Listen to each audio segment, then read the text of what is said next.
What if death did not come with a blade, but with a sip of water? Imagine a summer in Tennessee, the year 1839. The air is thick, the earth hums with heat, and in the center of a great plantation, there is a well. A well meant to give life, a well meant to quench thirst, but soon it will carry something else. This story is not about kings or battles. It is about a man named Isaac, a man the world tried to erase, a man bound by chains, yet holding fire inside. Isaac was not born free. His hands were forced to harvest another's wealth. His back bent under the lash of cruelty. His silence demanded, his spirit crushed. But chains can bind the body, not always the will. In the shadows of night, whispers grew, whispers of escape, whispers of revenge, whispers that the water itself could turn against the hand that held the whip. Arsenic, a powder, silent, invisible, deadly. It waits in the dark like a serpent, unseen until it strikes. And Isaac, he knew where to pour it. The well, the beating heart of the plantation. Every drop from its depths touched the lips of master and child, overseer and guest. None could escape it. None could suspect it. The story you are about to hear is not one of quick justice. It is not one of freedom found.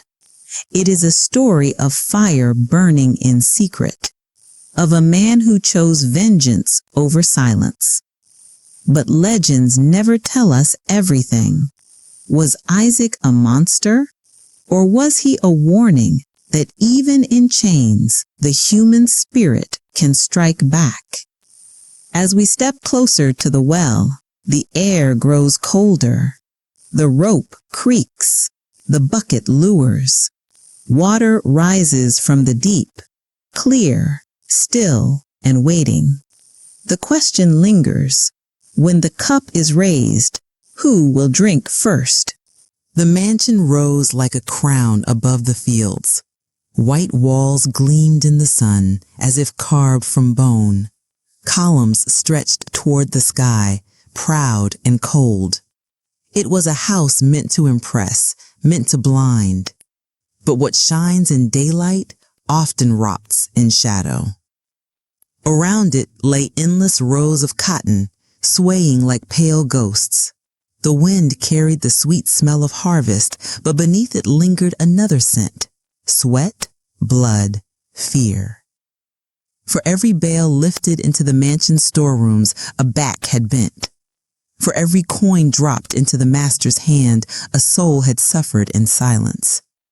This house fed on shadows. It thrived on silence. And in silence, cruelty multiplies. Inside, the master's voice echoed through gilded halls. Laughter, music, clinking glasses, a theater of wealth. But step outside, into the fields, and the music turns to cries. Chains scrape, whips crack. The world splits in two. The feasting above, the starving below. And at the very center of this divide stood the well. To the master, it was only water. To the enslaved, it was survival. To Isaac, it would become something more. The well stood in the courtyard, quiet, patient, stone walls weathered by rain, a rope frayed by countless hands. Every day, enslaved men and women drew water, carrying it to the kitchen, to the stables, to the master's own cup. Water that kept the house alive. Water that tied the chains tighter. The well saw everything. It heard the curses of overseers, the prayers whispered at midnight, the sobs of mothers whose children were sold. If stone could speak, it would scream. But stone cannot speak, so it waited for someone who could. Isaac moved through this world like a shadow among shadows. He kept his head low, he obeyed, but behind his eyes lived another world. A world where the mansion cracked, where the fields burned, where the master tasted the same fear he had sown. Isaac knew the rules of the plantation. He knew the overseer's routines, the locks on the storerooms, the paths patrols took under moonlight. But most of all, he knew the well. How often it was drawn, who drank first, who trusted its depths without question. It was the perfect place to strike, not with a scream, not with a blade, but with silence. And so the mansion that fed on shadows did not see what was coming. It laughed, it drank, it celebrated its own power. All the while, one man was planning to turn life into death. One man was waiting for the moment when water, clear and innocent, would betray those who had built their empire on blood. But legends remind us vengeance never walks alone. It leaves marks, it whispers warnings, and sometimes it begins before the act itself. Strange sickness would soon sweep across the mansion halls. Whispers would begin in the fields, and Isaac's silence would no longer protect him. The rope lowers again into the well. The bucket scrapes stone, and as it rises, heavy with water, a question hangs in the air. What waits in the cup tonight? They called him Isaac, but a name alone cannot hold a life. He was born into chains, his first breath taken beneath the shadow of another's power. No cradle of comfort, no gentle welcome, only the weight of hands that claimed him, marked him, bound him. From childhood, Isaac's world was carved in pain. The whip taught him the laws of silence. The lash reminded him of his place. The overseer's voice was the only thunder he knew. But beneath the scars, beneath the obedience, something remained. A spark. A quiet ember that no lash could destroy. Isaac was not a man of many words. The fields had beaten speech from his tongue. Yet silence can be louder than cries. In his eyes burned a question no master could erase. Why should one man rule another? He labored in cotton rows, his back bent under sun and weight. He hauled wood, carried water, tended beasts. Every task became a chain, binding his hours to the wealth of others. But Isaac was not only a body in service, he was a mind, watching, waiting. He saw how the master lived. Feasts in candlelight, cups raised high, voices careless with cruelty. He saw how overseers strutted like lords of earth, though their power rested only on chains. He saw fear written across the faces of women and men who had lost everything but breath. And Isaac listened. He listened to whispers passed in the dark, whispers of rebellion, of escape, of justice. Some dreamed of flight to the north, some dreamed of fire in the night, but Isaac's dream was different. Silent, patient, deadly. He carried water from the well every day. He watched as master and child lifted cups to their lips, never doubting the liquid that glistened within. He noticed the way the house depended on the well, every meal, every guest, every morning and evening. The well was life itself, and Isaac knew that life could turn. Where did he learn of arsenic? Some say he heard whispers of poison from another enslaved man. Others say the knowledge came from the master's own stores, hidden among powders and tonics meant for rats. Whatever the source, Isaac understood its power. Colorless, tasteless, merciless. It was the perfect ally for a man who could not carry a blade. But vengeance is never born in an instant. It grows like a root in the dark. Every lash Isaac felt watered that root.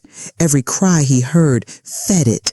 Every face sold away, every child torn from a mother strengthened it. And so, in the silence of his labor, Isaac became something else. Not a slave, not a victim, but a vessel for judgment. Yet judgment carries a price. He must choose the moment. He must carry the powder. He must lower his hand over the well. Imagine him in the night. The moon hangs pale above the fields. The mansion windows glow with drunken laughter. Isaac walks, steps soft as ash. In his hand, a pouch. Within it, death. Does he hesitate? Does he feel the weight of souls yet unborn who will one day tell his story? Or does he feel only the memory of pain, of chains biting into his wrists? The ember inside him flares, and vengeance becomes action. But vengeance is not a single act. It is a storm. Once loosed, it cannot be called back. Isaac knew this, and yet he lowered his hand. The well creaked. The water stirred.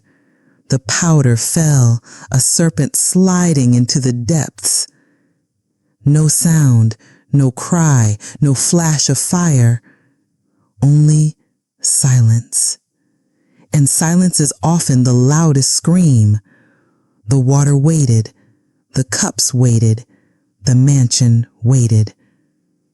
Isaac walked away, carrying nothing, showing nothing, but within him the ember was now flame. Still, even flames cast shadows. The question was not whether the poison would strike. The question was how long before suspicion turned toward him. For in the halls of the mansion, sickness would soon rise like a ghost. And when masters tremble, they hunt, they search, they punish. Isaac had chosen his path, but the path was not his alone. It would swallow master and slave alike. The bucket scraped again.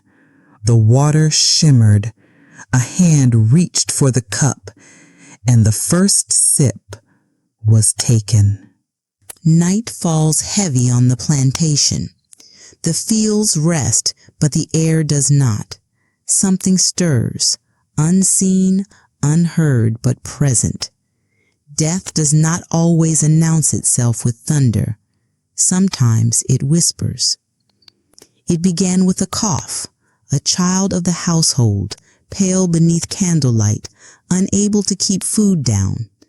The mistress called for remedies, tonics of mint and root, but the sickness clung tighter. Soon another fell ill, a guest at the table, then an overseer. The laughter of the mansion began to tremble.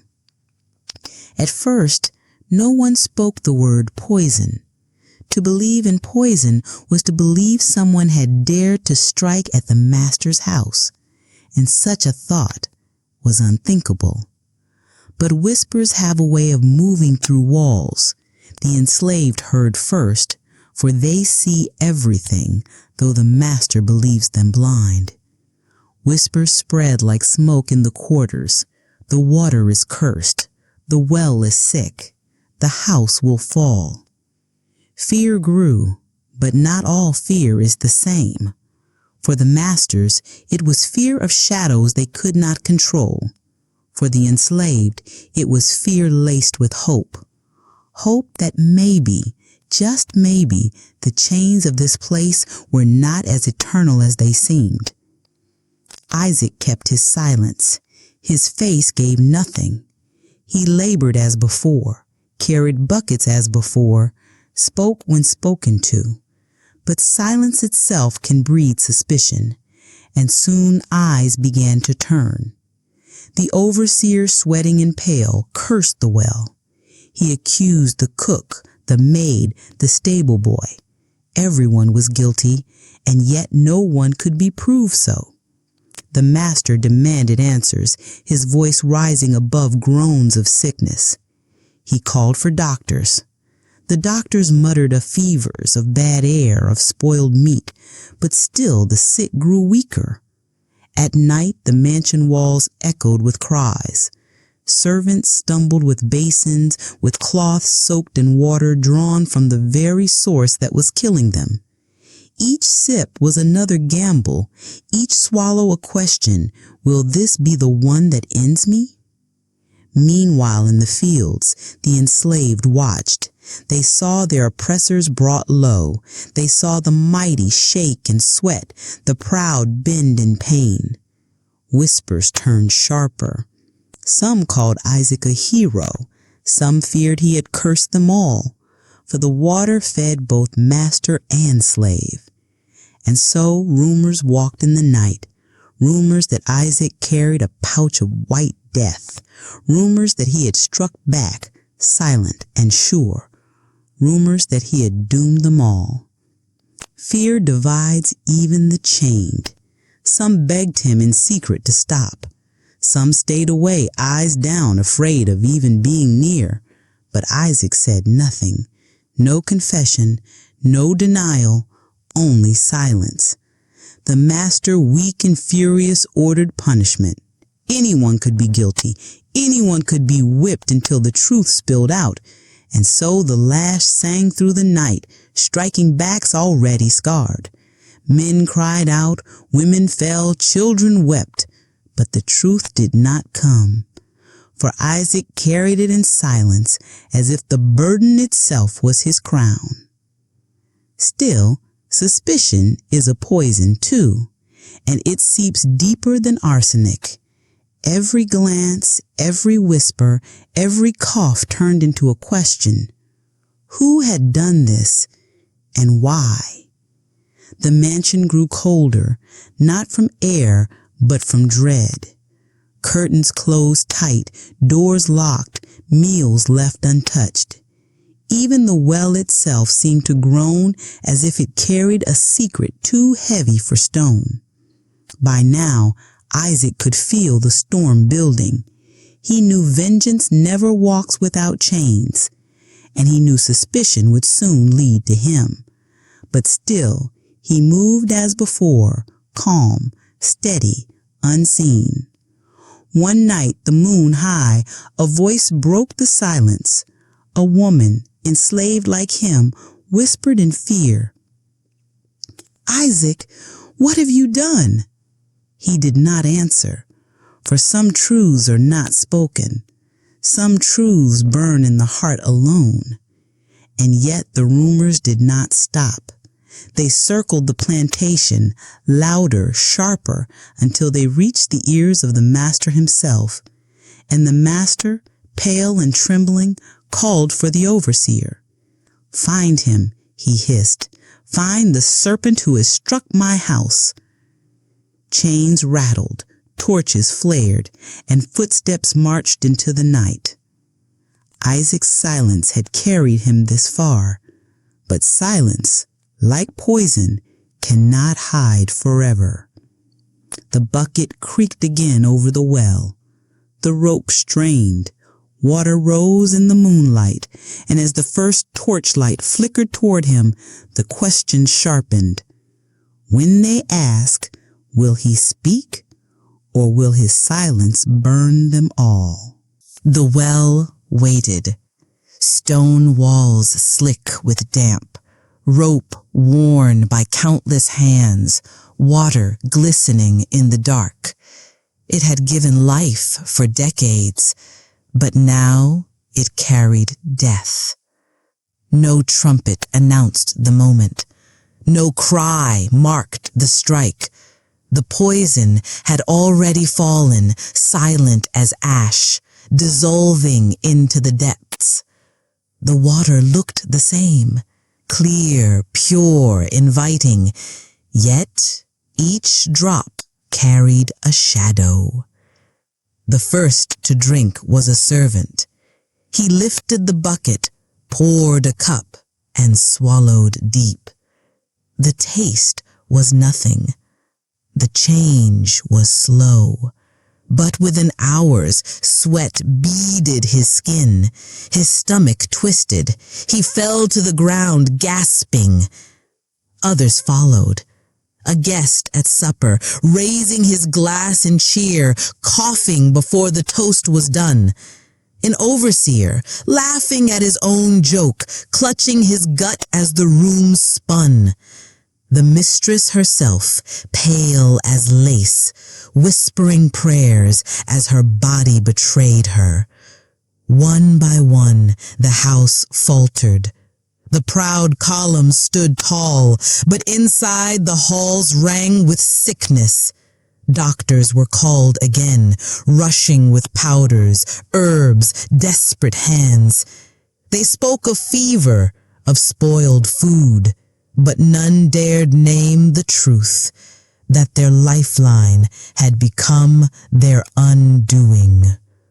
Isaac moved among them, silent. He carried buckets, fetched cloths, watched the mighty bend low. Every cry of pain, every collapse was another crack in the mansion's mask of power. The great house that once seemed immortal was crumbling, not from fire, not from revolt, but from the very water it trusted. Still, fear is a hunter, and soon it circled closer. The overseer, weak but furious, muttered of poison. His eyes scanned the enslaved, one face after another, searching for guilt. When his gaze lingered on Isaac, the air itself seemed to tighten. But Isaac did not flinch. He bent his head, kept his silence, poured water as he always had. Yet inside him burned a flame. Each bucket he drew was a weapon. Each cup he carried was judgment disguised as kindness. The plantation trembled. Children whimpered in the night. Men of wealth lay helpless, their voices ragged. And in the quarters, the enslaved whispered louder than ever. The well is cursed. The master is dying. The end is near. But poison does not choose sides. Some of the enslaved, too, fell ill. Mothers wept over children writhing in fever. Hope turned to dread. And Isaac's act, once seen as a spark of resistance, now cast a shadow across his own people. Was it justice? Was it vengeance? Or had the poison blurred the line between the two? The well groaned again, rope pulling, bucket rising. Isaac watched the water spill, crystal clear under the moonlight. No one could see its secret. No one could stop its spread. The house, the fields, the lives bound to the well, all were drinking death. And yet, for all his silence, Isaac knew one truth. The longer the sickness spread, the closer suspicion would come.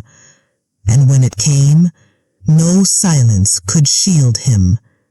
In the halls, the master raged, his voice weak but sharp.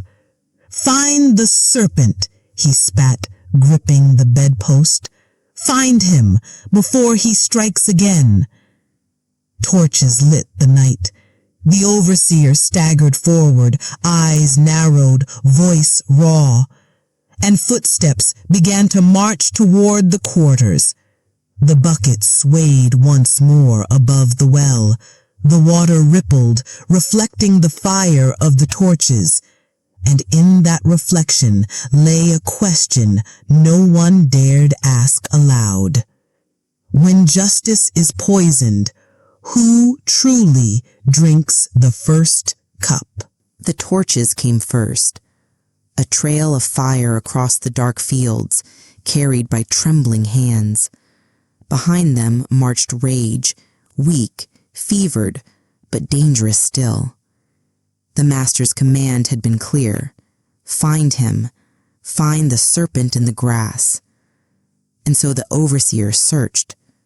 One by one, the enslaved were dragged into the light. Bodies already broken were thrown to the dirt, whipped for truths they did not hold. Cries tore through the night like wind through shattered glass. But the poison was patient. It gave no names. It left only questions. Until eyes turned to Isaac. He stood silent at the edge of the firelight, a shadow among shadows. His body bore the same scars as all the others, yet something in his stillness betrayed him. He did not tremble. He did not plead.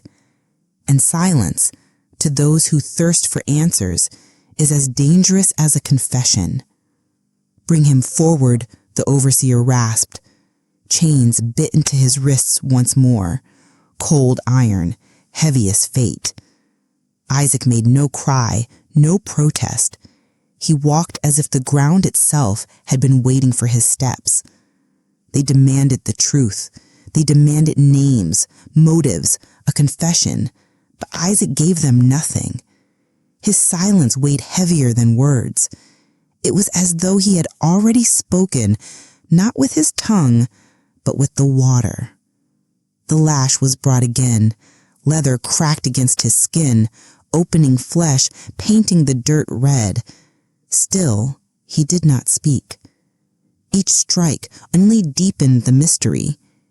Each scream withheld was a reminder the power they thought they owned was slipping. The master, pale and sweating, leaned forward from his chair, his voice a hiss. Confess, and perhaps your death will be quick. But Isaac lifted his head, eyes burning through the torchlight.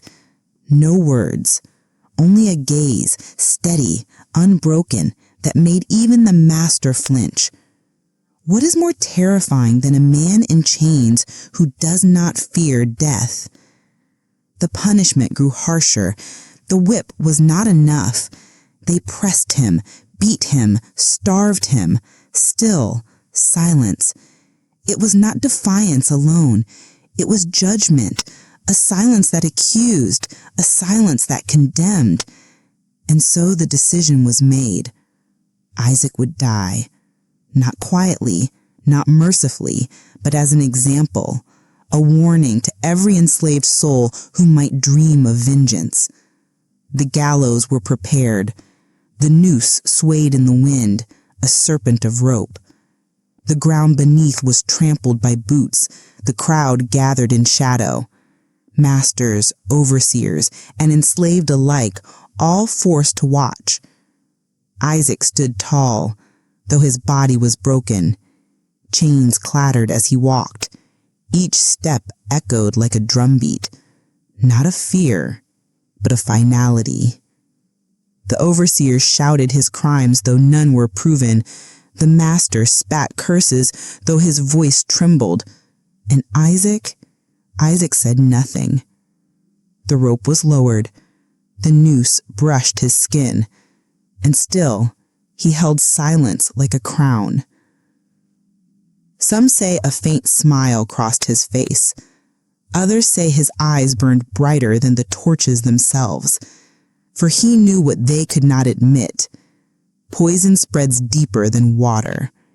Fear itself had already seeped into their bones. As the rope tightened, the crowd leaned forward, breath caught.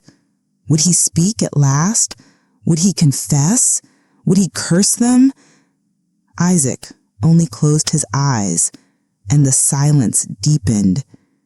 The trap beneath his feet groaned. The overseer gave the signal, and the night itself seemed to hold its breath. The rope snapped tight, the crowd gasped, and Isaac's body hung between earth and sky. Some turned away, some whispered prayers, others watched in silence, as though afraid to blink. When the deed was done, the overseer declared victory. The serpent had been slain, the poison purged, the order restored.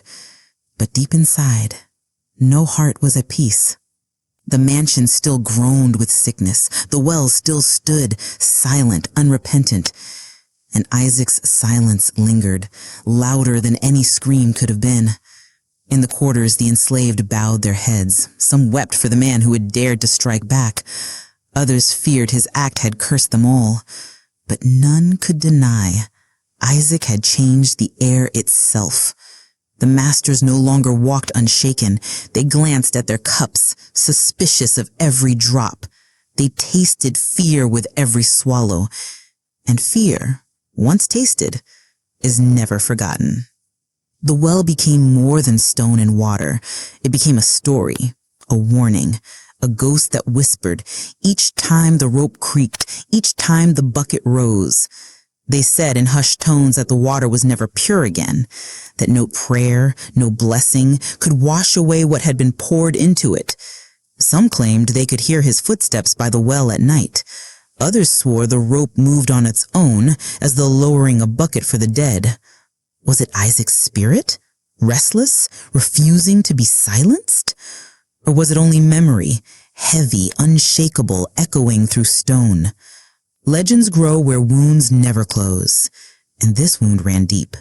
For Isaac's act was more than vengeance. It was a mirror held to the world, a reminder that even those bound in chains can strike with the force of history, that silence, chosen and unbroken, can outlive the lash, the noose, even death itself. The masters tried to bury his name. They wrote him down as criminal, as monster, as warning. But the enslaved carried his story like a spark, hidden in the dark, waiting for breath to turn it into flame. And so the echo of Isaac remained, not just in Tennessee, not just in 1839, but in every whispered tale of resistance, every secret act of defiance, every shadow that reminds the powerful fear belongs to them too. The well still stands. Its stones are worn, its rope long on.